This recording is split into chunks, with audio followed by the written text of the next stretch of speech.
Hello everyone, welcome to Level Change channel. My name is Claudio Fonseca. I'm a real 777 pilot. I also operate freighter flights, and today we are going to have a quick look on the Pmdg 777 freighter.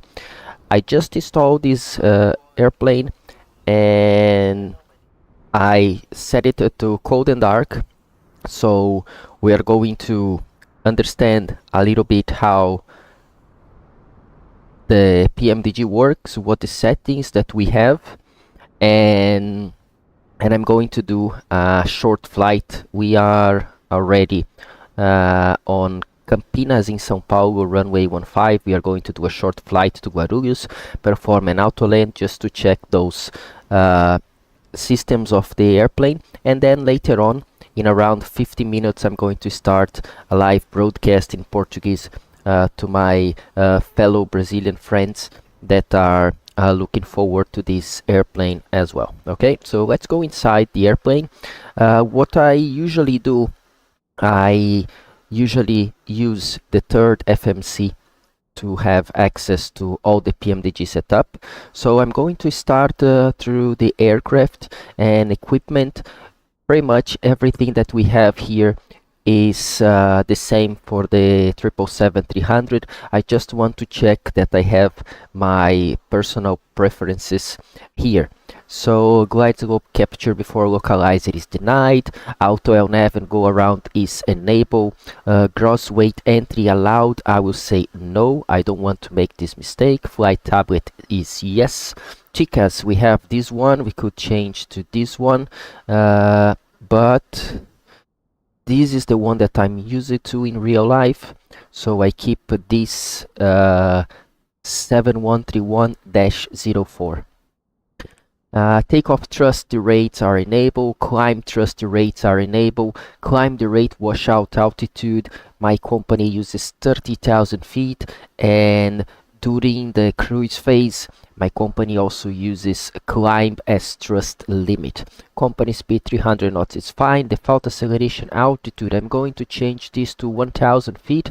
Is the default from my company, as well as the reduction and acceleration.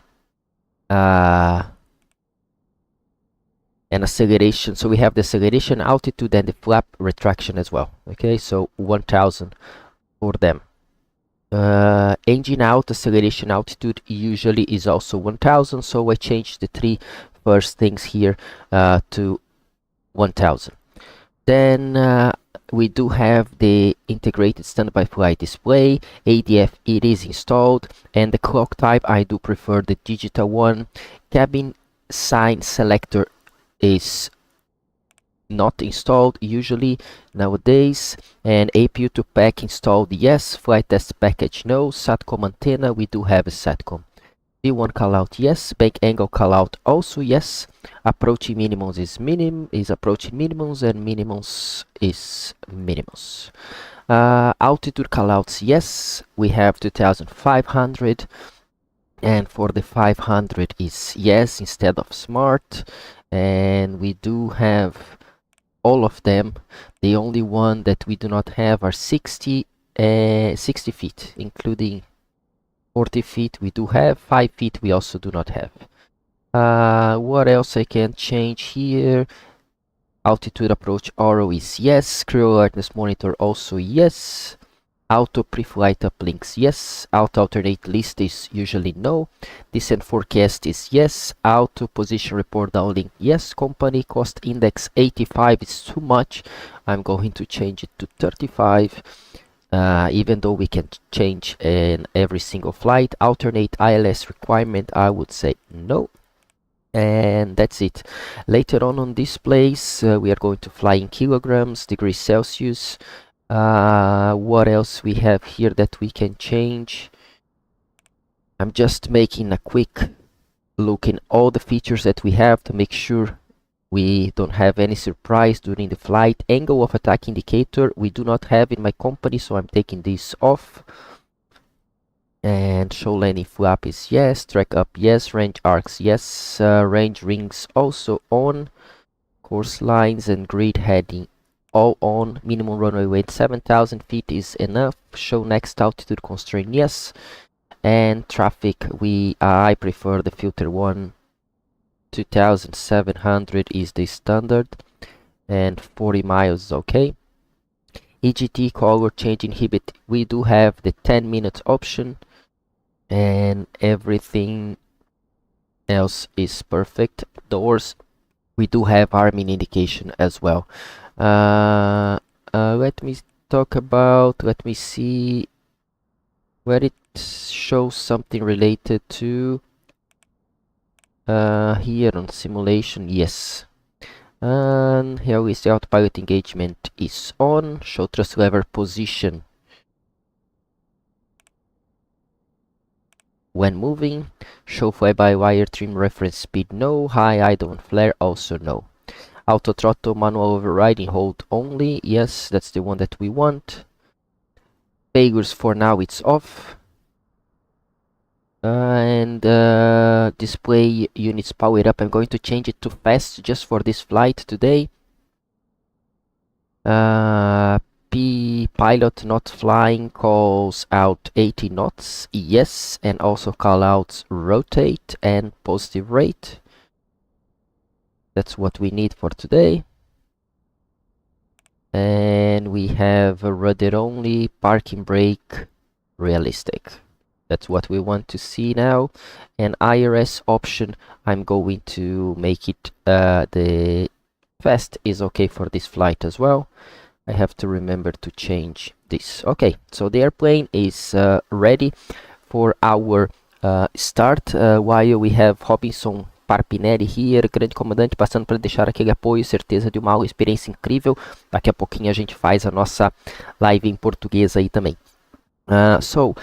Guys, on the 777 freighter, we do not have many changes as you are going to see on this quick flight. So basically what we want initially is to turn the battery on, and then we make sure all the hydraulics, electric especially, are off. Wipers are also off, and we have landing gear down, and that is pretty much what we need. So now we can connect the ground power. Today I'm going to already start with the APU. So APU is starting right now, and the main difference on the 777 freighter is the air conditioning panel, and you also have an extra cargo fire switch here for the main deck. On the passenger airplanes, on the cargo fire, you only have lower forward and lower aft. Okay, we called cargo forward, cargo aft. Here on the freighter we also have the main deck, and because of this, this button, the below button here, that on the airplane, on the passenger airplane, you only have discharge.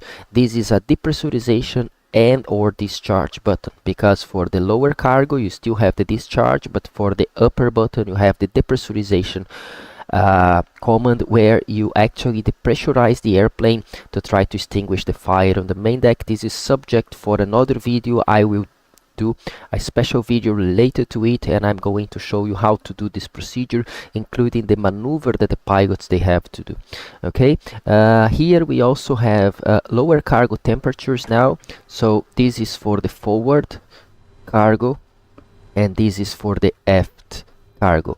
Okay, when we do not have any perishable cargo or any animal that requires specific temperature, usually we keep this as off, and this one we keep heat on low.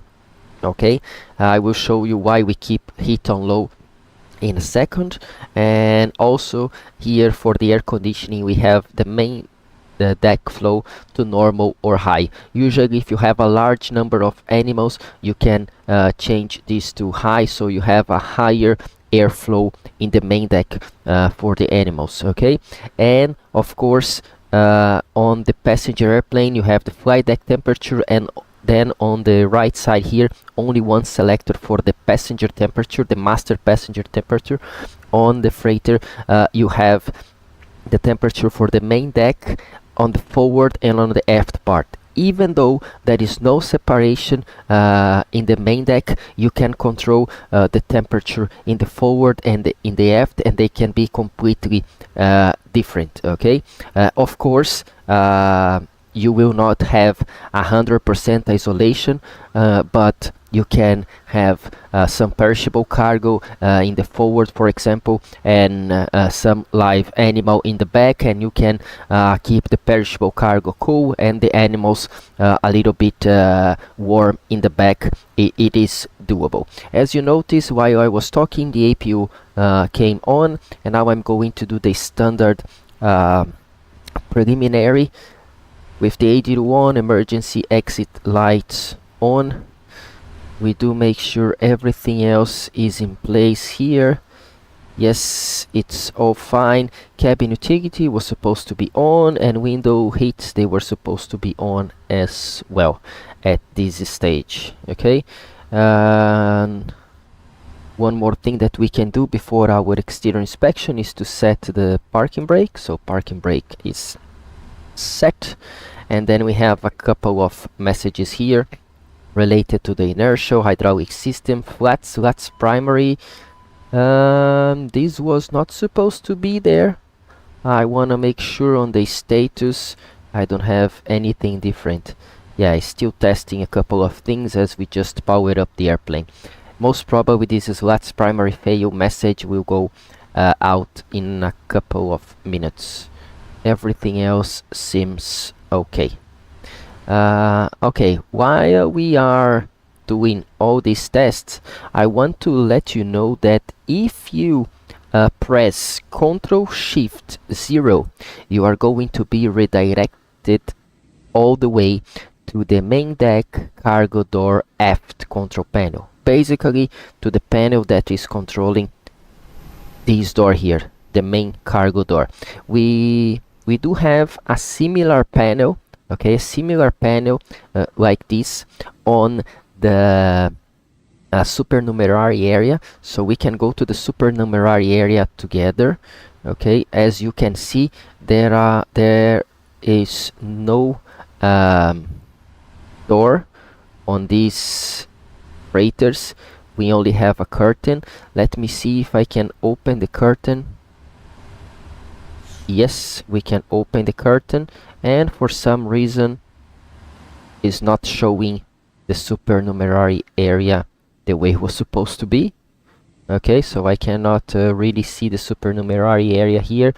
Maybe something related to my installation. I will check with Pmdg after the live streams today, so I can show you the supernumerary area another day. But here, just close to the entry door, the standard entry door on the 777, you will have the same panel. Okay, so let's see how it works if we can unlock this door.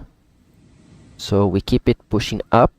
As we push up, we have now this blue light note telling us that the door is unlocked. Okay, and now that the door is unlocked, okay, we can arm the door to be operated. So now we have the yellow light, so now door is armed and we can start to open this door. Okay, it was latched, it was closed, it was latched when this green latched light was on, it was closed when this green closed light was on, and now when it's fully open we are going to see the blue opened door indication to come on. Okay, so as you can see, it's opening. So we are opening the cargo door.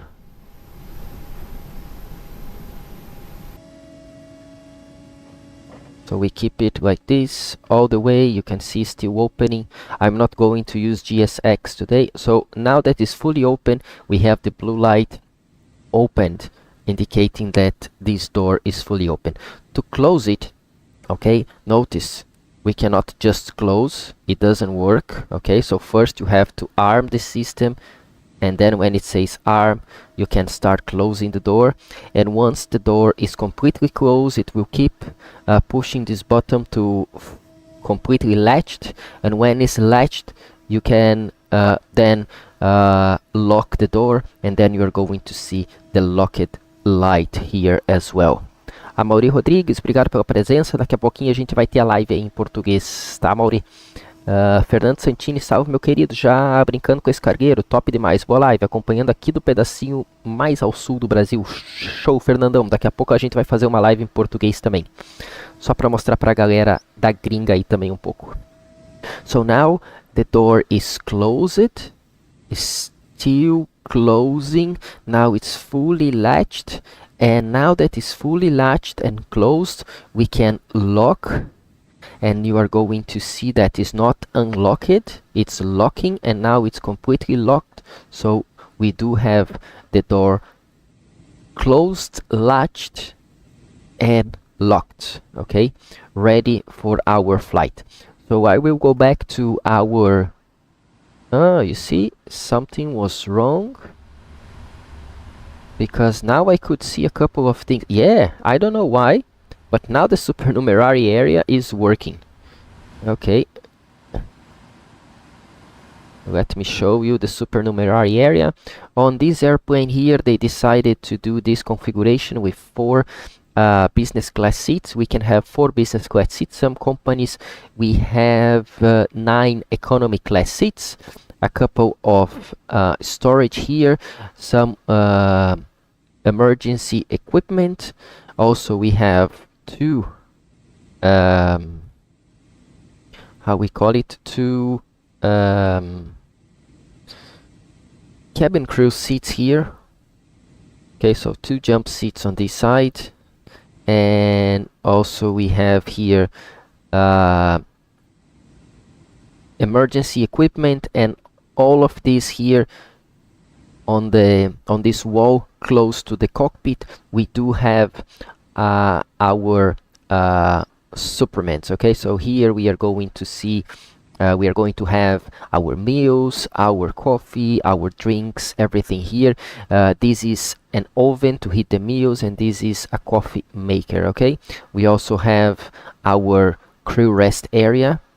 I don't really know how to move around, but this is our crew rest area, and on the other side here is our lavatory. Okay, so this is the supernumerary area, and here on top you have the same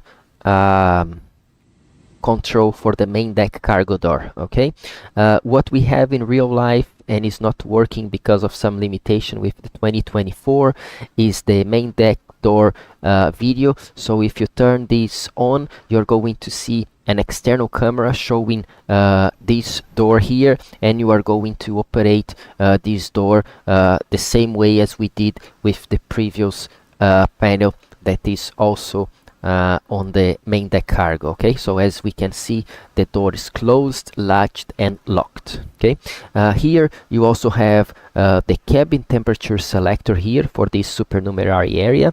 You also have the quantity for the water and the waste tank also here. So it's indicating that we have used 1/4 of our waste tank, and the water we have still 5/8 of water. We have ceiling lights for bright, dim, and completely off, and also the ground service bus on and off here. Also emergency lights test, so you have all the emergency lights working, and this is the button for the emergency lights itself. Okay, if let's just stop playing with this. Basically that's what we have in the supernumerary area, and here we can arm and disarm doors. Okay, so this door is disarmed, and let's see how we can maybe we can even open now. But yeah, oh, look what Pmdg did to us. We can open the door through here now. Very nice. Closing the door. I don't know how I close it, but it's closed, and now it is fully armed. We can notice that it's armed on this side. Let's try to operate the other door as well. So I'm moving sideways because that's the way I know how to move here in the sim. And basically this door is armed, so we can disarm and open. So this door is open and it is closing alone. Not a big issue. We can arm again. We'll learn how to operate this door soon. Here on the sides also we have two doors here on the left on the right side of the airplane, and also on the left side, and this gives us access to main deck cargo. Okay, I don't know how to move forward, but as you notice, I'm having some trouble learning how to deal with these doors. So this is open, so then we can move and we can be in the cargo. Okay, so usually there is no much space for us to move, only this corridor here. We can go all the way around, and maybe I can even show you a little bit of what we have here. Apart from boxes, Pmdg gave us two cars, I think, to look at it. So almost there. It will be much easier to move forward, but I don't really know the command to move forward. I don't really pay much attention to those things on the simulator. My job is to be on the cockpit anyway. But on the freighter, it's pilot's responsibility to final check that these cargo,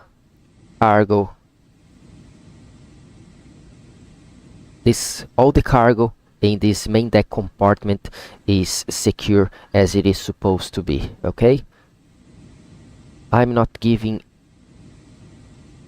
any tip, but if you guys know the brand and the model of this car, please share with me. Okay, so let's go back to the cockpit. Here we are, back to the cockpit. So as I show you, nothing really different apart from the air conditioning panel. Okay, emergency lights states that is on, because I do have the emergency lights on from the Supernumerary. Let me see if I can turn it off.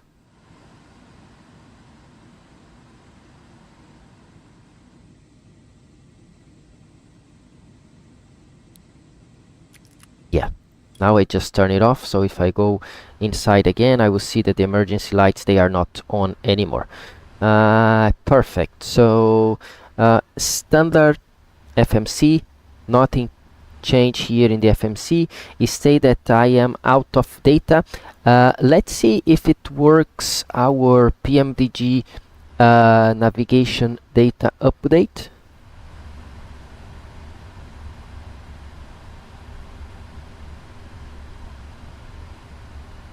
Install navigation data.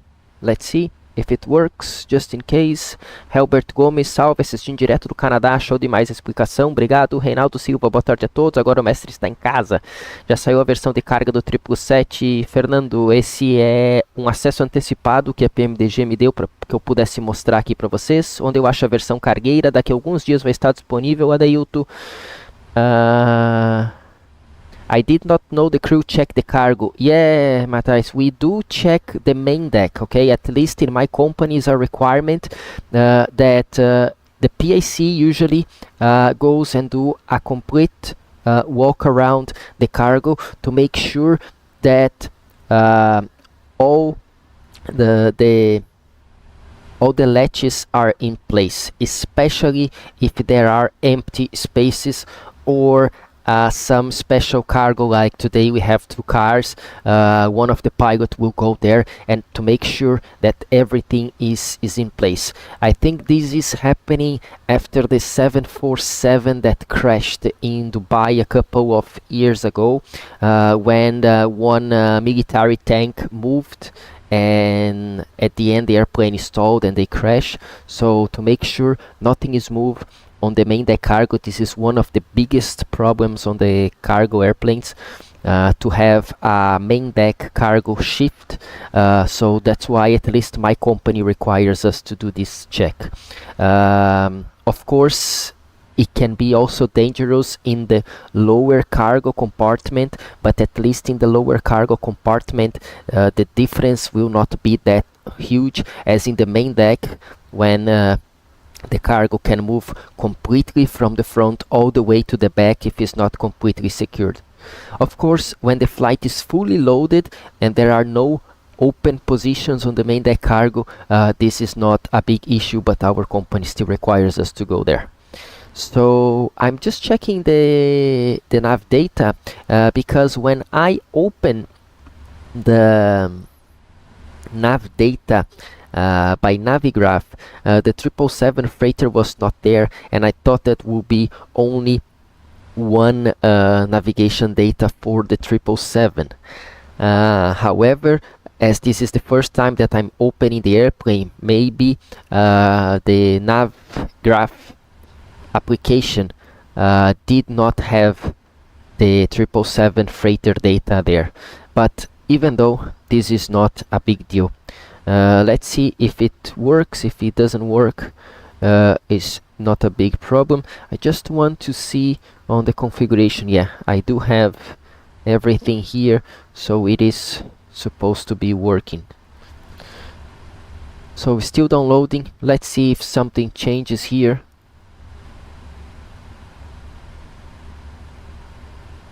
Not really.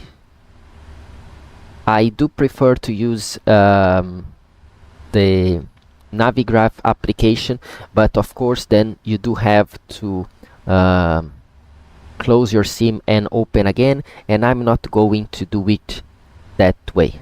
Okay.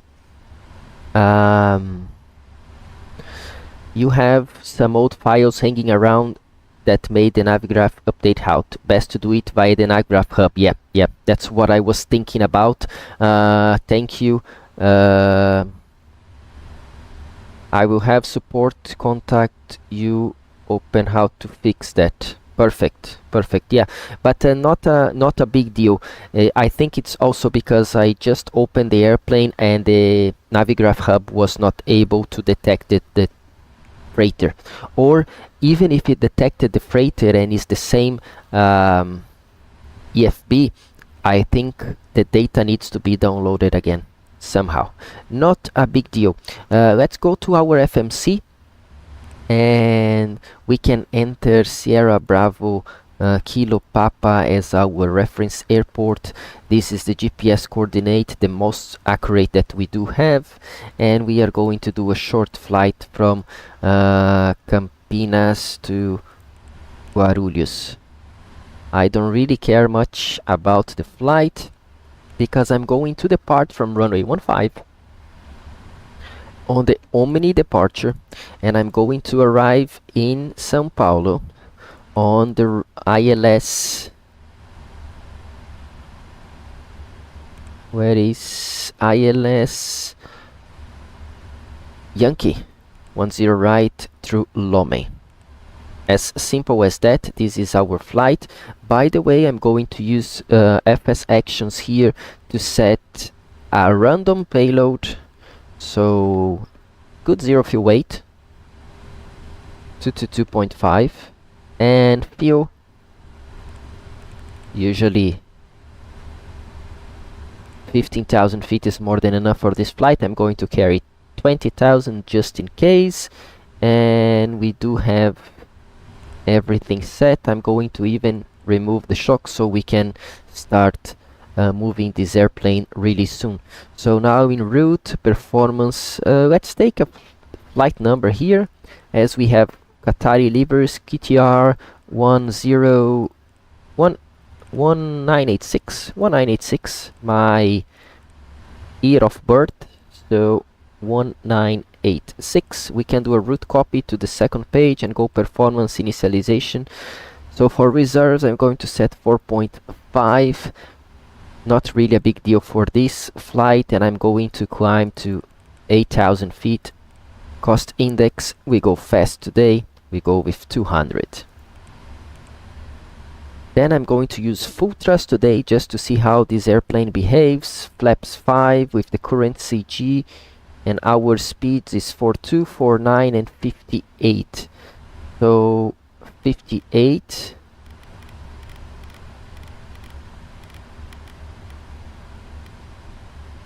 Flight directors, LNAV, VNAV. Heading here is 149.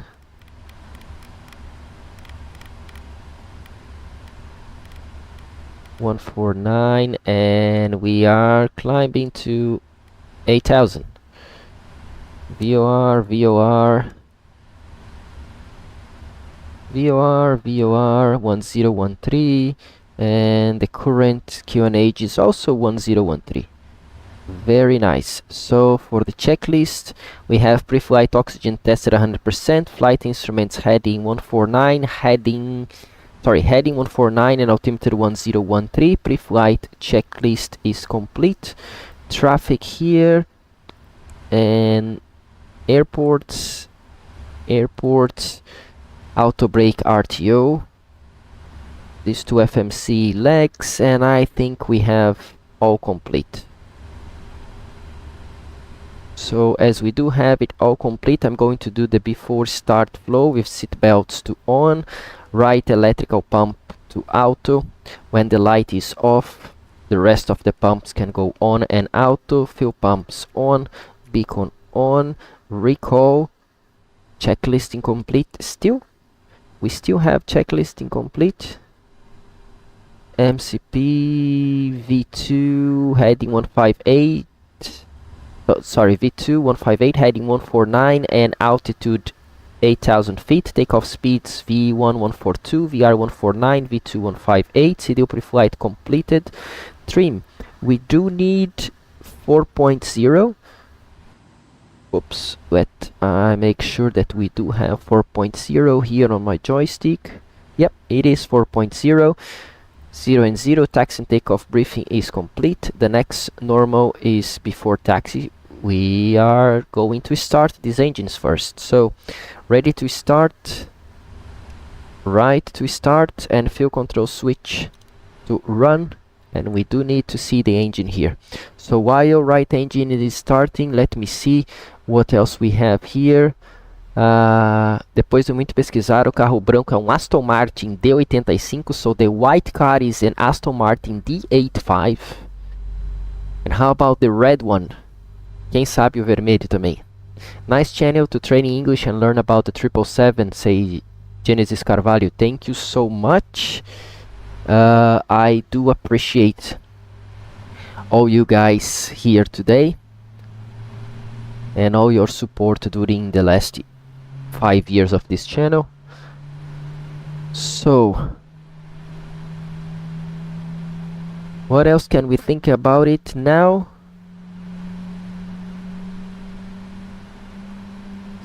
We can think about starting the left engine. To start the 777 is easy as that. Engine start switches to start, one at a time, and once you take this to start, you take the fuel control switches to run, and the airplane is capable of control the entire start sequence by itself. The white is a DB5, I suppose. O branco é um Delta Bravo 5.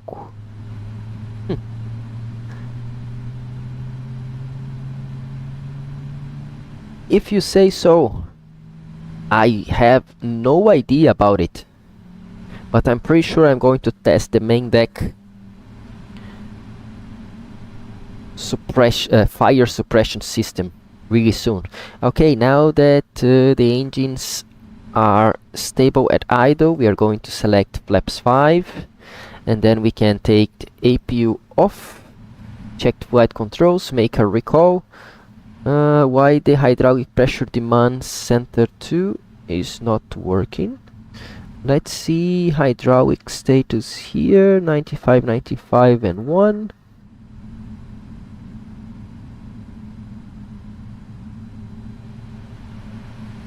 It is in auto.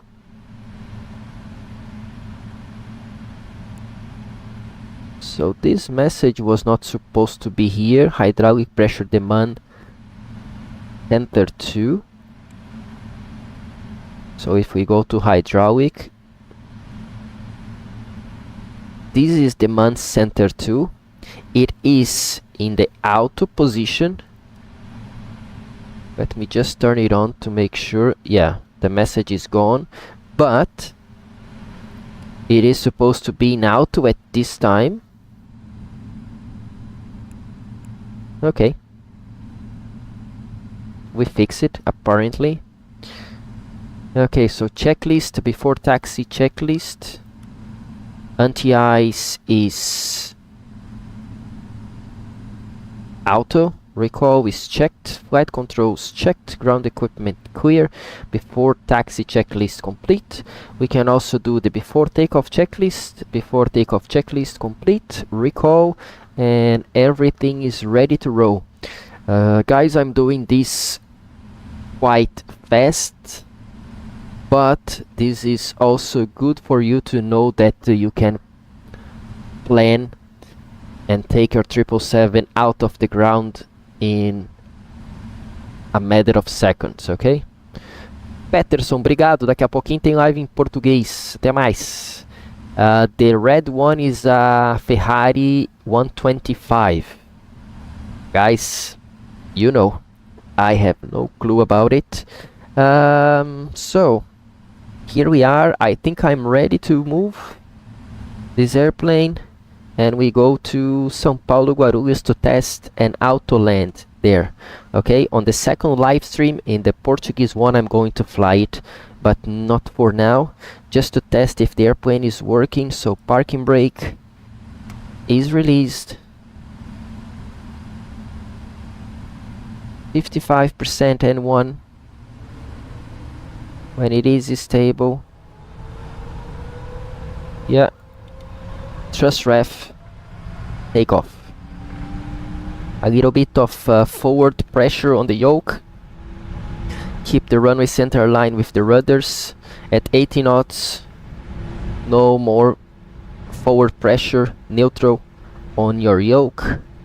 V1. And then at V1, rotate, you take it out of the ground. Nice and easy, nice and easy. We are quite low, so it's accelerating a lot. LNAV. And gear up. Let's take pitch to 20, not more than that. I'm pretty sure this is going to come down. Thrust ref, VNAV speed, especially now at 1000 when we start to accelerate. And we can engage as soon as we finish centering the flight director. We can engage our autopilot. Flaps 1, autopilot on. And now flaps up. With flaps up, you just press the checklist button. The airplane is going to tell you that the after takeoff checklist is complete as soon as the flaps are in the up position, which they are right now. So it states here at the bottom, checklist complete. So the pilots, they just read after takeoff checklist, checklist complete, and they keep flying. You can even close your checklist now. So now we have the VNAV. We are climbing to 8,000 feet and we can go direct to Lomen. Lomen, execute. LNAV is engaged. We are 30 miles to Lomen. Oh my god, I forgot about the lights. Of course, during a real flight you do not forget it because you need it. So lights are on, they are going to stay on because all the flight is going to be below 10,000 feet. Let's check the weather radar. Let's see if we do have something here. No major cells. So there we are. We can even set terrain on the first officer side. And now we are in cruise. 250 knots, well handled by Pmdg. We are cruising below 10,000 feet, so usually you are restricted to 250 knots. Not in a Class C airspace like this one in São Paulo, so I'm going to push speed intervene, and I'm going to accelerate.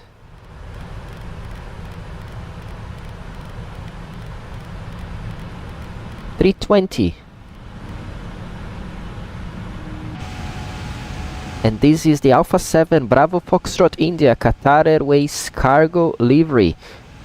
Boeing 777 freighter developed by Pmdg for the Microsoft Flight Simulator 2020. Yes, we are still on the 2020. And I have to tell you that I really like how this sim is stable now. So I'm not changing very soon. Mr. Dan, esse é o 2024? Não é, ainda é o 2020. So Mr. Dan asked if this was Microsoft Flight Simulator 2024. No, this is still 2020. Pmdg is about to launch this Boeing 777 freighter to the Microsoft Flight Simulator 2020 for now, and upgrade to 2024, of course, it's on their plan. So now we have reset MCP altitude, so I'm going to close the speed window and also set the altitude 6,000 feet for us to start this procedure. As we are going to do an autoland, we do not have minimums to set, but we do have to set our approach speed of 145, and our auto brake to 3 is more than enough for São Paulo. With that in mind, we can do a recall and perform the descent checklist, which states for recall checked, notes checked, auto brake 3, landing data VREF 3145, no minimums, approach briefing is complete. As we are approaching São Paulo, we can set altimeter for São Paulo Guarulhos 1015, and we can do our approach checklist altimeters 1015. So approach checklist is also complete. There we go, some thunderstorms to the south of Guarulhos, not a big deal for our flight. And there we are. Let's see how it's going to be handled by the airplane. 170 by opposite is too much. Maybe we can try 160 and see how Pmdg is going to handle this. So we are close to top of descent. Airplane is going to start the descent, and just to make sure on the navigation radius we do have the ILS frequency and course set it automatically, because we have ILS Yankee 10 right here selected. José Ferri, obrigado Ferri. Daqui a pouquinho temos live em português. Daqui 13 minutos, vamos começar a live em português. Pousamos lá em Guarulhos e aí vamos fazer Guarulhos-Curitiba em português. So in a couple of minutes I'm going to start a live broadcast in Portuguese to my Brazilian friends. That's why we did this short flight today. I just wanted to show you some features of the freighter.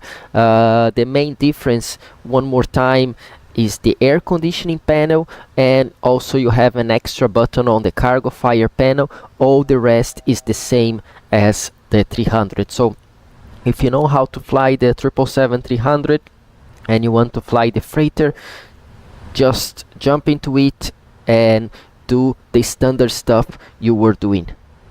You are going to be great. So next altitude is 5,100, and I think this is time for us to start reducing. So I'm going to select flaps 1 speed and extend flaps up, extend flaps to 1 and reduce speed to flaps 1. Next altitude 4,500.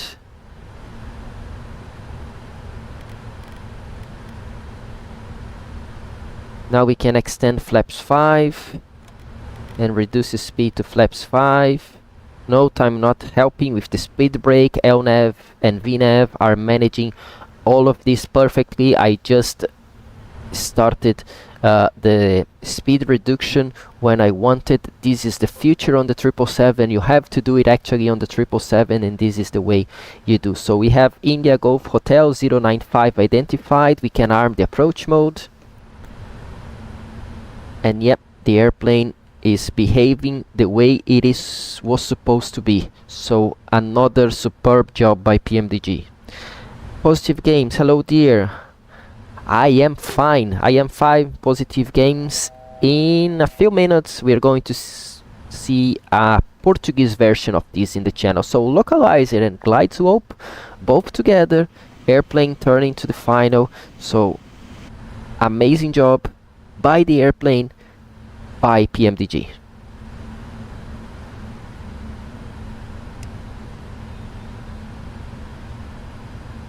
So here we are, stable on the localizer, on the glide slope, flaps 5.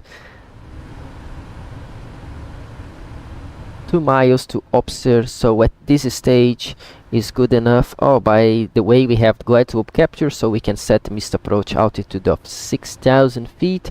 And this is the time for our gear down, flaps 20, and we reduce the speed to flaps 20 speed. At this time we also arm our speed brake.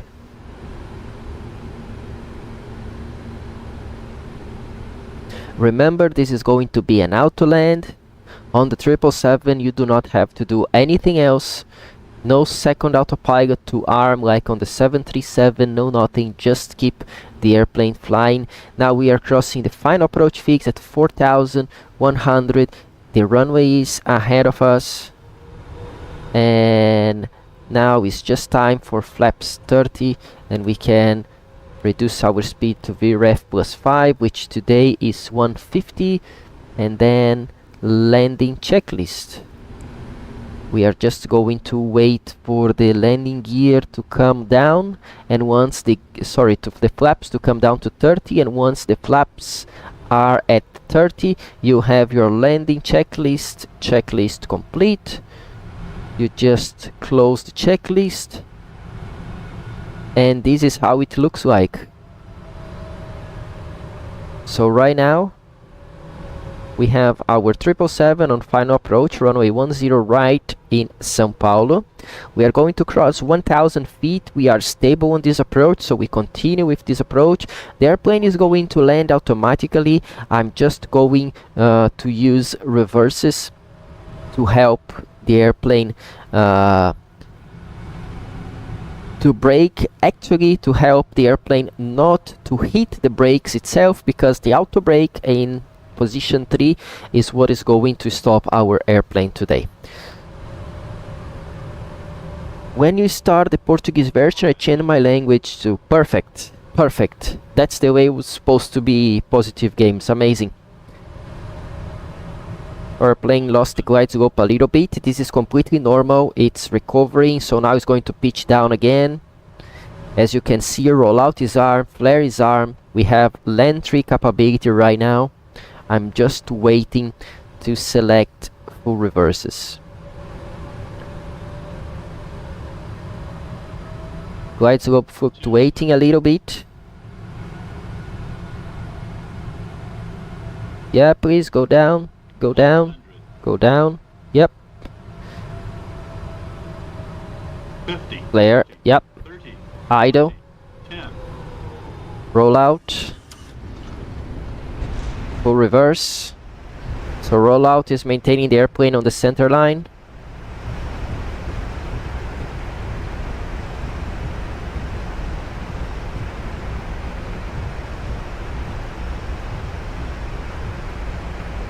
In real life, I would say that the glide slope is better tracked than this one. There was not much wind to see this kind of discrepancies, so, but not a big deal.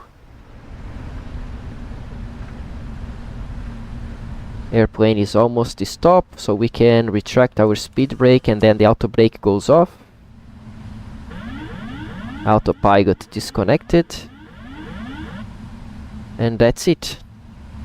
So we have the airplane completely stopped. We are out of reverse now. And yep. Speed brake up. I'm going to set the parking brake here. And that's it, guys. We did it. From Campinas to Guarulhos, a short flight.